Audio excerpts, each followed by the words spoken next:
سلام دوستان، وقتتون بخیر. با یک اصطلاح جدید در خدمتتون هستم. بریم که اصطلاح رو بخونیم، مثالش هم تجزیه و تحلیل کنیم.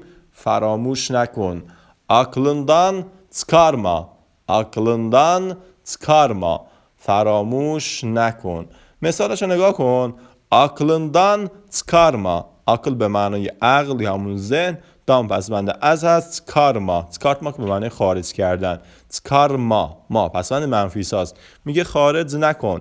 سن تو بنی، من به معنای من هست. وقتی آی با نقطه گرفته به صورت بنی خونده میشه. بنی آی با نقطه به معنای رو هست، پسوند رو هست. اونا به اون، اونا پسوند به هست. ساتن ساتماک به معنی فروختن. تو پسوند گذشته است. این هم پسوند فعلی خاص هستش. میگه حالا aklından çıkarma. sen beni ona sattın. میگه حالا فراموش نکن، تو منو به اون فروختی.